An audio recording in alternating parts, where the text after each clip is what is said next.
내용은 대한민국 의료의 내일입니다. 지금 우리나라 의료가 꽤 높은 품질의 의료를 누리고 있습니다만 과연 그것이 언제까지 지속 가능할 것인지, 그리고 우리의 앞에는 무엇이 놓여 있는지에 대해 함께 보는 시간 가져보면 좋겠습니다. 대한민국 의료의 오늘은 이 백그라운드는 전국민 건강보험제도, 사실 세계에서 유례를 찾아보기 쉽지 않은 좋은 시스템을 가지고 있습니다. 다만 여기서 파생되는 많은 문제도 있겠습니다만 최초의 도입 시도, 그리고 지금까지 관리되어 온 바는 특히 개발도상국들이 전 국민에 대한 보건복지를 제공함에 있어서 좋은 모델이었다고 하지 않을 수는 없을 것 같습니다. 그리고 의료기관 입장에서는 요양기관 당연지정제라고 해서 모든 병의원이 단일한 보험 체계에 당연히 그리고 강제적으로 종속되는 시스템 하에 있습니다. 그리고 국민들은 사보험으로 개인의 미래를 대비하고 있죠. 그 과정에 있어서는 국가 주도의 수가 결정 체계가 있고 그것을 전체를 정부가 관장하다 보니 신기술이나 약제 도입에 규제가 있기도 합니다. 이것이 오늘 참석하신 디지털 헬스케어 관련된 분들이 가장 관심이 많으실 주제일 것 같기도 합니다. 그리고 이와 더불어서 건강보험 심사평가원에서 사전 혹은 사후에 그 비용이라던가 내용에 대해 개입하는 부분, 그리고 허가를 내주는 상황에 있어서도 심사평가원이 깊이 개입을 하고 있기 때문에 사실 어느 정도의 관치적 성격이 있다고는 해야 할 것 같습니다. 그리고 우리가 예측하지 못했던 돌발 변수로서 2024 의정 갈등이 있는데요. 사실 이것은 단시간에 발생하고 사라지는 이벤트성의 일은 아닐 거라고 저희는 보고 있습니다. 왜냐하면 이것은 우리나라 의료가 가야 할 방향에 있어서 의료진이나 혹은 환자들이 보는 의료에 대한 시각이 완전히 바뀌게 되는 하나의 기념비적인 사건이 될 거라고 저희는 보고 있고, 이 의정 갈등을 전후로 해서 아마 의료의 모습도 많이 바뀔 수밖에 없을 것이다, 이렇게 전망하고 있습니다. 왜냐하면 지금 이것이 의료에서만 일어나는 것은 아니고 교육이나 산업 다방면에서도 사실상 거의 비슷하게 일어나는 내용이기 때문인데요. 사실 어떤 면에서는 국가가 책임질 수 없는 영역까지 모두 책임져 주려는 그런 시도를 자꾸 하다 보니까 통제할 수 없거나 혹은 통제해서는 안 되는 것까지 통제하는 방향으로 부작용이 발생하는 경우가 종종 있습니다. 그렇기 때문에 시스템이 점점 더 거대화되고 구획이 촘촘해지고, 그래서 비용이 증가하고 비효율도 증가하는 방향으로 산업이 경색된다는 것, 그것이 지금의 문제가 아닐까 합니다. 물론 정부와 보건복지부의 고민도 있습니다. 생산인구가 줄어들고 생산성이 감소하기 때문에 당연히 지금까지 가지고 왔던 건강보험 재정의 규모가 감소할 수밖에 없습니다. 또 보건이나 특히 복지 쪽의 예산이 최근 한 3년간 한 5배 가까이 늘었습니다. 그렇기 때문에 재정의 고갈도 가속화될 것이라고 보는 게 맞죠. 그리고 고령화가 진행됨에 따라서 통합의료나 돌봄의 필요성도 증가합니다. 그리고 인구 구조의 변화라는 것은 기본적으로 진료량이나 그것은 즉 정부 지원의 요구 분야가 증가한다. 결국은 좋게 말하면 보호를 강력하게 하는 국가, 나쁘게 말하면 보모 국가화되는 과정에 있다고도 볼 수 있는 겁니다. 그런데 문제는 이 공공의료적인 요구가 있는 상황에서 이 공공의료가 무엇인지를 정부도 모른다는 겁니다. 준비가 전혀 되어 있지 않다는 것이고, 지역 소멸에 대해서도 의료에 대한 대안을 내려고는 하고 있지만 지역 산업이나 지역 교육, 지역 생활 인프라가 제대로 확충되어 있지 않은 상황에서 의료만 그 안에 독립적으로 자생할 수 있겠는가 라는 것에 대해서는 사실 궁극적인 고민을 좀 더 해야 한다고 저는 보고 있습니다. 병원이나 의료진의 고민도 있을 겁니다. 그런데 이 병원이나 의료진의 고민은 공급자로서의 고민이기 때문에 앞으로 의료진이건 혹은 사업가로서 활동을 하시건 이 뭔가를 제공하는 사람으로서의 고민은 앞으로 사업 영역에서도 비슷할 가능성이 높습니다. 그래서 이것이 의사들의 문제가 아니라 사업을 공급하고 그것에 대한 통제를 국가로부터 받는 사람으로서의 비슷한 고민이 생길 가능성이 많다는 관점에서 들어주시면 감사하겠습니다. 이 국가가 통제하게 되면 사실 수가라든가 가격이라는 것은 결정권이 약화될 수밖에 없습니다. 그러면 그게 고정되어 있는 상황에서는 당연히 경영이 잘 돌아가기는 어렵습니다. 그리고 심사나 삭감으로 인한 자율성이 훼손되는 문제, 민영사상의 위험 증가로 인한 방어진료, 이 진료 과목별 협진 생태계가 붕괴되기 때문에 내가 하고 싶지만 할 수 없는 일들이 많아집니다. 그리고 1, 2, 3차 의료 시스템이 모두 살아있어야 이것이 연계가 가능한데 그 시스템도 지금 붕괴되고 있기 때문에 진료의 완결성이 상실됩니다. 이것은 사업에서도 사실 똑같이 적용이 될 거라고 예상을 하셔야 됩니다. 국가가 통제하기 때문에 가격을 내가 결정하는데 어려움이 있고 거기에 대한 심사나 삭감이 심평원 기준에서 헬스케어 영역은 거의 다 들어올 거라고 보시는 것이 좋습니다. 민영사상의 위험도 아마 공급자가 져야 할 가능성이 높죠. 그리고 그 외에 디지털 헬스케어는 사실 의료라던가 교육이라던가 IT 산업 쪽과 연계가 되어야 하는데 그런 연계 시스템이 과연 자발적, 자생적으로 가능할 것인가 하는 것에 대해서 사실 낙관할 수만은 없다는 것이 문제입니다. 그런데 그러면 시스템이 그렇게 유도하고 있기 때문에 이것을 사용자나 환자들에게 책임을 다 물을 수가 없다는 것이 문제입니다.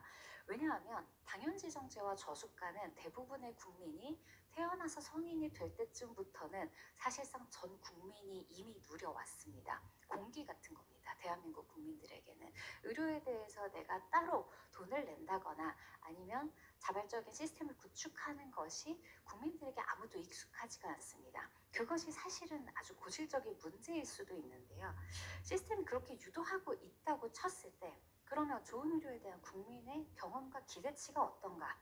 태어날 때부터 의료는 원래 이런 줄 알고 있는 사람들에게 제공되는 의료 재화는 어떤 성격이어야 하는가 하는 걸 같이 고민해 보셔야 되고 그러면 왜 국민들이 이렇게 안 좋게 가는 걸 현상을 잘 모르시나라고 하기에는 일반 국민이 의료의 장기적인 미래나 방향성에 대해서 예측을 다 할 수 있을 만큼의 정보에 접근하기가 쉽지가 않다는 현실도 인정해야 합니다. 그러면 정부와 의료제는 국민에게 과연 어떤 말로 이 상황을 설명하고 미래를 설득하고 있는가? 정부는 좋은 말만 합니다. 법안도 어떤 내용이 있으면 내용보다 그 제목이 어떻게 국민들에게 오케이를 받을 수 있을 것인가 하는 관점에서 제목이 약간 이상하게 정해지는 경우도 있습니다. 그래서 그 법이 진짜 그 내용이 아닌 경우도 종종 발생하죠. 의료제는 어려운 말로만 설명합니다. 설명해야 될 내용이 많아서 그런 건 압니다. 저도 의사였으니까 왜 이 설명이 길어지고 복잡해지는지 알지만 문제는 그런 방식으로는 설득이 쉽지가 않은 겁니다. 그러면 디지털 헬스케어 업계에서는 어떤 말로 국민들에게 가야 하는가? 쉬운 말인가? 어려운 말인가? 정확한 말인가? 자세한 말인가? 우리는 거기에 대해서 다시 한번 고민을 해야 합니다. 2024년 의정 갈등의 한가운데 국민이 그러면 무엇을 원하는가? 안타까운 사실이지만 국민이 원하는 건 육각형의 의료입니다. 가장 빠르고 심지어 가깝고 저렴하며 쉽고 정확하고 친절하기를 기대합니다. 뭐 이런 겁니다. 잘생기고 키 크고 뭐 똑똑하고 돈 많고 카리스마 있는데 내 앞에서만 다정한 남자. 뭐 세상에 없는 겁니다. 그러나 우리나라 국민들은 한 10년에서 20년 정도 이런 남자를 만나온 겁니다. 경험을 했습니다. 눈높이가 낮아지기가 쉽지가 않죠. 근데 문제는 이 시스템이 더 이상 지속하기는 불가능해졌다는 겁니다. 그리고 그것이 2024 의정 갈등의 나비 효과가 될 겁니다.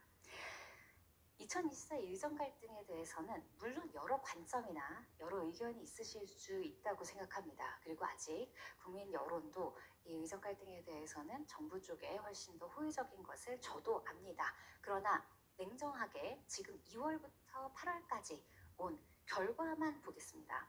지금 국립대병원 교수들이 전반기에만 200명 이상 사직했습니다. 보건복지부에서는 원래 이 정도 사직한다고 했지만 그렇지 않습니다. 그 내용과 그 질이 다르죠. 그리고 돌아오지 않을 가능성이 높고 전공의들은 다시 원래 하고자 했던 공부를 안 할 가능성이 높은데 더 큰 위험은 이 다음 세대 의사들은 레지던트 지원을 했다가 사직하는 게 아니라 애초에 지원을 안 할 거라는 게 문제입니다. 그래서 이것은 누가 옳고 그르냐를 따지는 것보다 앞으로 그래서 아무도 안 한다는데 어떻게 할 거냐 관점에서 대책을 마련해야 해결이 가능할 거라고 보는데, 그래서 이 의정 갈등의 결과로 취약 의료나 핵심 의료, 지역 의료는 아마 빠르게 소멸할 가능성이 큽니다. 그리고 그 결과는 이미 지난 5년 이상 소아 영역에서, 그리고 지금부터는 응급이나 중증 영역에서 이미 눈으로 보이기 시작했습니다. 아마 올 추석 때 응급의학과에서 이탈이 더욱 가속화되면서 아마 그 데모 모델을 한번 경험하게 될 가능성이 높습니다. 의료계에서는 실제로 눈에 보이는 현실이기 때문에 대단히 걱정을 많이 하고 있는 상황이고요. 질적으로 좋은 의료는 사실 우리나라의 모든 의료 지표가 OECD 대비 굉장히 좋습니다. 회피 가능 사망률이라던가 아니면 심혈관계, 아니면 산모 사망률, 이런 모든 지표들이 사실 굉장히 높은 수준을 잘 유지해 왔습니다만 앞으로는 그것 또한 쉽지 않을 것으로 보입니다. 왜냐하면 의료 혹은 의사의 영역에도 대체 가능한 존재들이 있고 대체가 불가능한 존재들이 있습니다. 솔직하게 말씀드려서 감기 진료 웬만한 의사 다 볼 수 있죠. 대체 가능한 영역일 수 있습니다. 그런데 거기서 심장병을 잡아내고 심장 시술을 하고 혹은 심장과 폐에 연결된 수술을 하고 이런 영역까지 가면 그 의사나 그 의료는 쉽게 대체할 수 없는 의료가 되는 겁니다. 그런데 일반인들은 그걸 알기가 어렵습니다. 내가 아프지 않는 한 그 정도로 프로파운드한 의료에 대해서는 사실 관심을 갖기 쉽지 않고, 정부에서도 그 정도의 의료가 필요한 사람들은 수가 적기 때문에 그들을 타겟으로 한 정책을 내기가 어려운 겁니다. 그렇기 때문에 이 질적으로 좋은 의료라는 것은 눈에 보이지 않는 동안 어느 순간 사라져 있는, 그래서 예전에는 당연히 열심히 살리던 병인데 이건 이제 당연히 죽는 병이다, 이렇게 될 때에야 깨닫게 된다는 것이 가장 큰 비극이라고 할 수 있습니다. 그럼 합리적인 가격의 의료는 어떤가? 이미 이제 빅5에서 경증 환자 볼 때 본인 부담금을 더 내게 하겠다는 정책이 이제 나오기 시작합니다. 물론 가격의 허들, 그리고 의료 정보의 전달 체계를 건강하게 하는데 어느 정도의 허들이 존재해야 되는 것은 맞습니다만, 아까 제가 말씀드렸듯이 우리나라 국민들은 그것이 이미 당연하지 않은 국민이었습니다. 그렇기 때문에 당연히 불만이 생길 수밖에 없습니다. 비필수적 의료도 당연히 상업화가 더욱 빨라질 겁니다.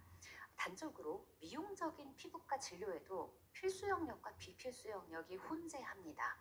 미용을 위한 거지만 필수인 영역들이 분명히 존재하거든요. 그런데 이것이 점점 더 이런 필수 영역이라는 미명하에, 통제하에 있다 보니 점점 더 돈보다는 통제받지 않고 자율적으로 내 의료를 할 수 있는 영역으로 인력들이 탈주하는 겁니다. 의료에는 원래 돈이 드는데 그것을 우리나라 국민과 정부가 얼마나 받아들일 수 있는가, 그것이 아직 완전히 준비되지는 않은 상황인 겁니다. 그러면 불만이 생길 겁니다. 의료의 생산자, 소비자 모두에게 불만이 생기고, 보험 재정에 기여하는 자와 수혜받는 자 모두에게 불만이 생깁니다. 예전 같지 않으니까요. 예전에 만나던 그 육각형의 남자가 떠났으니까요. 그 다음에는 무엇이 와도 만족할 수가 없는 겁니다. 그러면 결국 전국민 단일 건강보험 시스템에 대한 국민적 불만이 발생합니다. 내가 소득이나 재산 기준으로 보험료를 냅니다. 많이 내는 사람들이 있을 겁니다. 대체로 건강합니다. 그런데 받아야 하는 의료의 질은 똑같습니다. 심지어 대기 시간도 같습니다. 그러면 결국 이용률이나 질병 수준, 보험 재정에 대한 기여도가 전혀 반영되지 않는 수가 결정 시스템과 의료 제공에 불만이 안 생길 수가 없습니다. 내가 100만 원을 냈고 내 친구가 10만 원을 냈는데 여러분은 같은 의료를 같은 대기 시간으로 받아야 합니다 라고 이야기하면, 지금까지는 이것이 어느 정도 공공구조의 성격으로서 납득을 했지만 앞으로 내가 이용하는 게 불편한 상황에서까지 국민들이 이걸 당연하게 받아들이지는 않을 거라는 겁니다. 거기에 또 하나는 국가의 허락을 받아야만 쓸 수 있는 신의료, 앞으로는 디지털 헬스케어에 대한 영역도 아마 그렇게 될 가능성이 높다고 보는데, 내가 내 돈을 내고서라도 좋은 거 받겠다는데 국가가 지금은 그것을 불법으로 규정해 놓고 있는 영역이 굉장히 많습니다. 그런 영역에 대해서 반드시 신체의 자유나 자기결정권에 대한 근본적인 논의가 나올 거라고 저는 봅니다.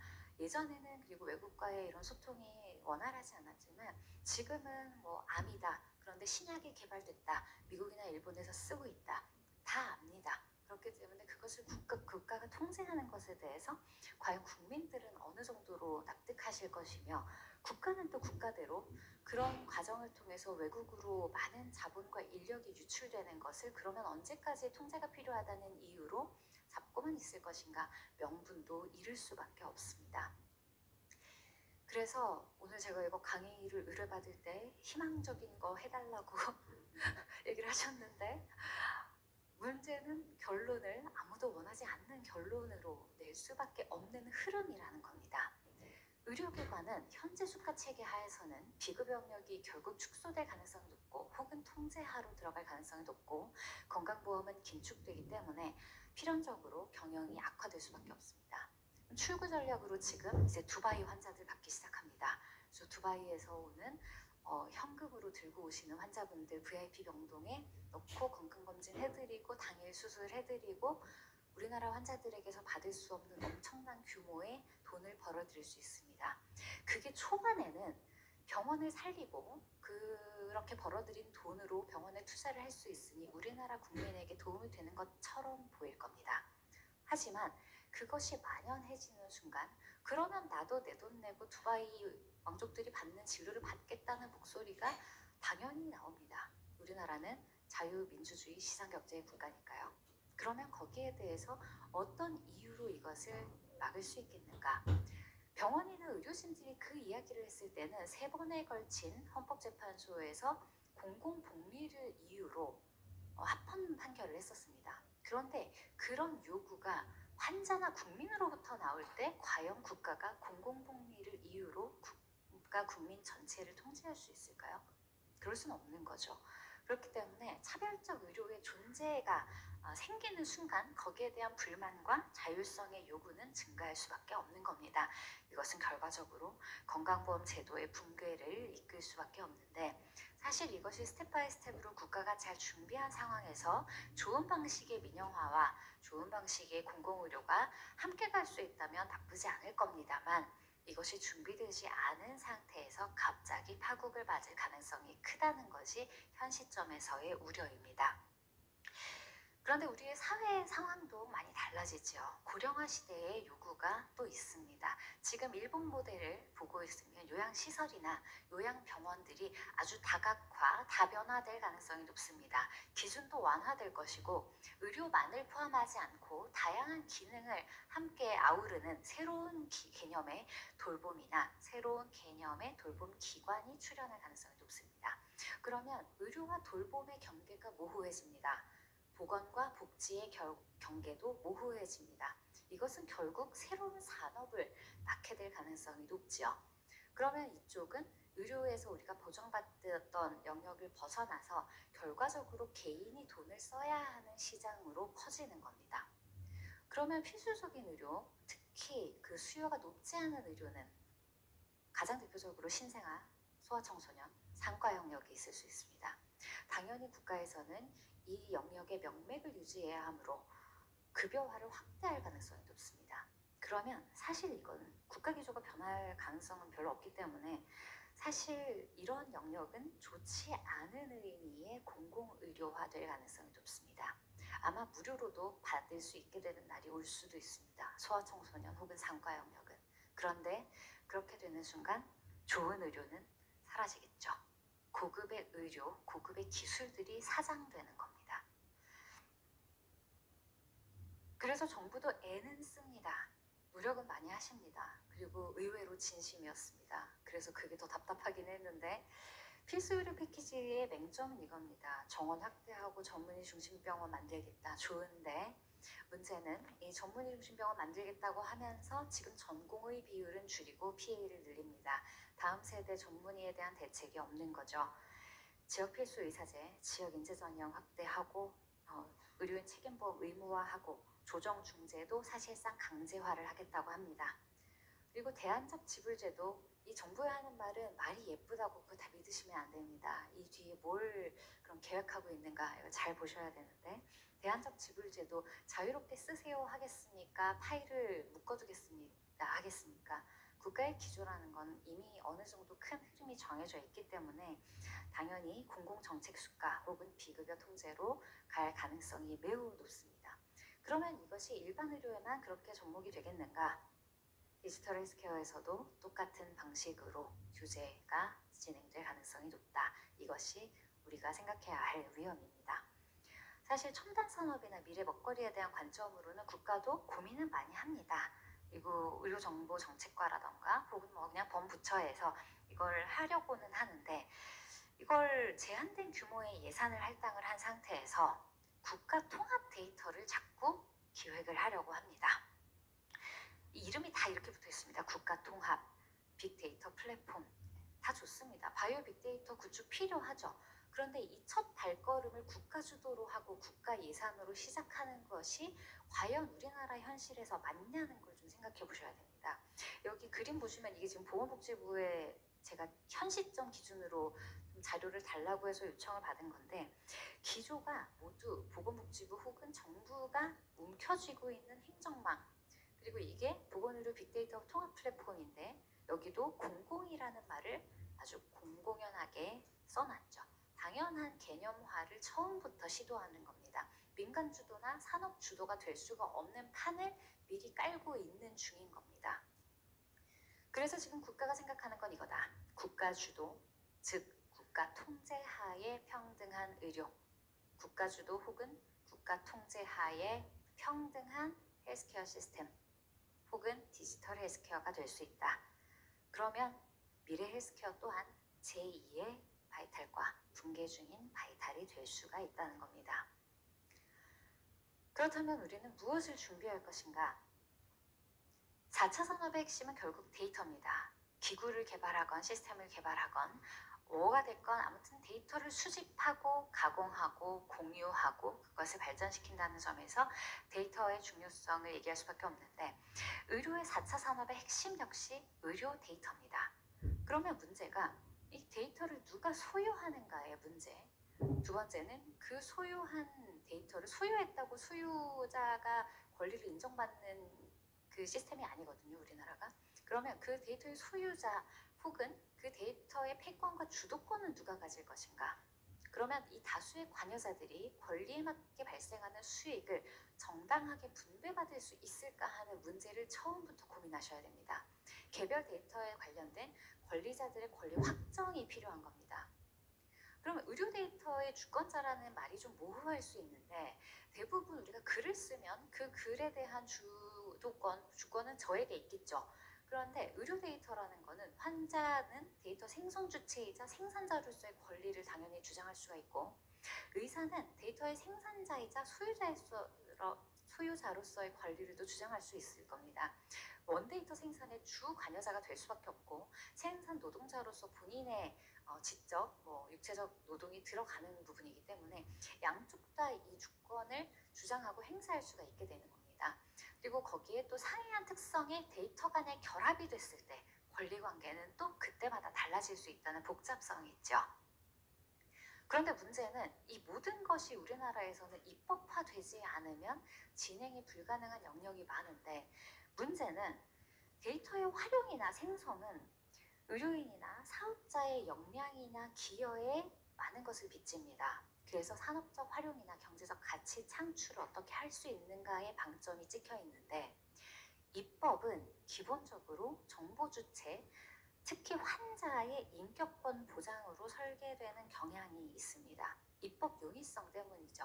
이게 국민의 동의도 받아야 되고 다른 정당의 동의도 받아야 되기 때문에 일단은 허용보다는 보호를 목적으로 움직이게 됩니다. 그러면 우리의 권리를 주장하기에 앞서서 통제할 수 있는 제도부터 안착이 되는 거죠. 그래서 사실 디지털 헬스케어에 관한 입법을 하는 것이 사실은 굉장히 위험한 일일 수도 있다는 것을 입법 초기 단계에서 이런 관계자분들이 적극적으로 목소리를 내실 필요가 있습니다.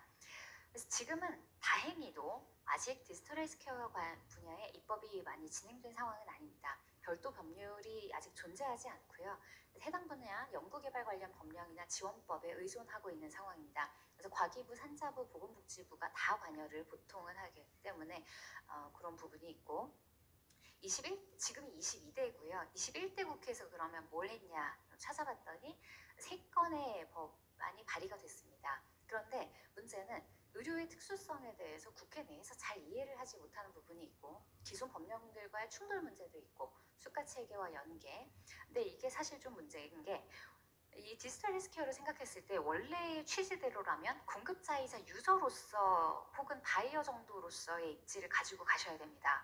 그런데 우리나라는 지금 이 전국민 건강보험 시스템, 심평원 시스템 이런 것 때문에 기본적으로 정부가 의료라는 것을 인식한 디지털이고 아날로그를 떠나서 의료를 인식하는 관점 자체가 전반적인 망을 국가가 제공한 후에 사업자들을 페이어로서 모집하는 구조가 될 가능성이 높다는 겁니다.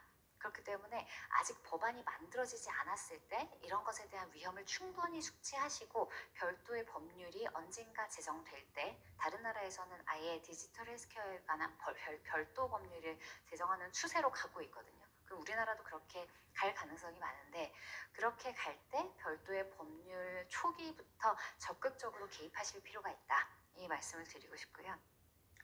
제가 이 이야기를 왜 이렇게 권리에 대해서 길게 얘기를 하냐면 이 우리나라에서 의료 제공자의 권익이라는 것이 의외로 굉장히 취약합니다. 당연지정제가 존속하는 한 자율성은 필연적으로 약화되어 있을 수밖에 없고 건정심이나 심평원의 구조도 진료권을 지속적으로 침해하도록 설계가 되어 있습니다. 제일 중요한 건 3번째인데 진료 과정 중에 생성된 기록물에 대한 권리에 대한 개념이 사실상 부재합니다. 생성하거나 보존할 의무, 관리 의무, 잘 쓸 의무까지는 있는데 이것에 대해서 내가 데이터의 생성자로서의 권리가 있는가? 현재 이 개념이 아날로그 의료에서 존재하지 않기 때문에 디지털 헬스케어나 의료 데이터의 미래도 비슷할 가능성이 높다. 저는 이 우려를 전달을 드리고 싶었습니다.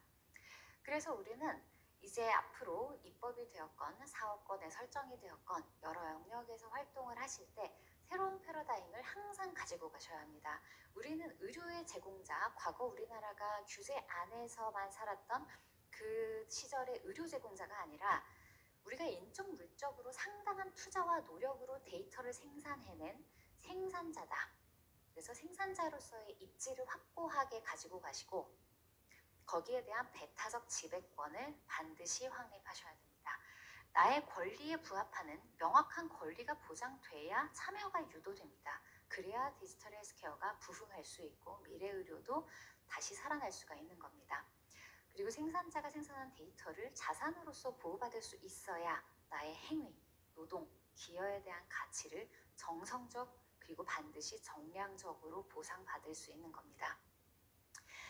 우리나라는 보건의료 데이터가 사실 굉장히 질적으로 우수합니다. 전국민 건강보험이라는 것 자체가 굉장히 균질한 그리고 정확한 전 세대에 걸친 그리고 오류 없는 데이터를 제공하고 있기 때문에 세계 어느 나라에서도 우리나라의 데이터만큼 깨끗한 데이터를 쉽게 얻기는 아마 쉽지 않을 겁니다. 그렇기 때문에 우리가 이 규제가 많다고 불평하기에는 우리가 가지고 있는 또 좋은 역량도 많다. 거기에서 희망을 보셨으면 좋겠고요.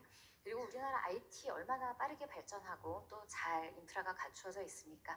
그런 면에서 이러한 미래 의료 트렌드를 선점하거나 전 세계적으로 실험적인 산업을 주도할 수 있는 위치에 있다.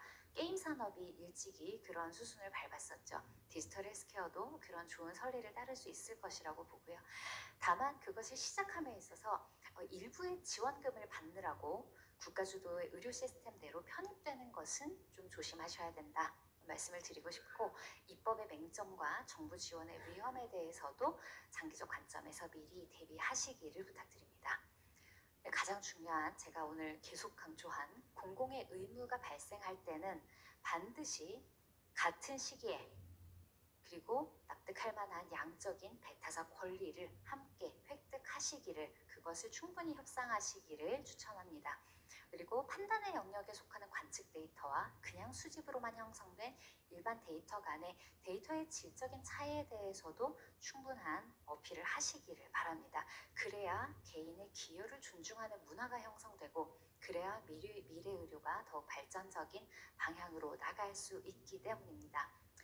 저희 당의 기조는 그렇습니다. 개인의 자유를 충분히 보장하고 함께 발전하고 도약하는 대한민국을 꿈꿉니다. 저는 그것이 의료와 디지털 헬스케어 영역에서도 충분히 함께 이루어 나갈 수 있는 좋은 가치라고 생각합니다.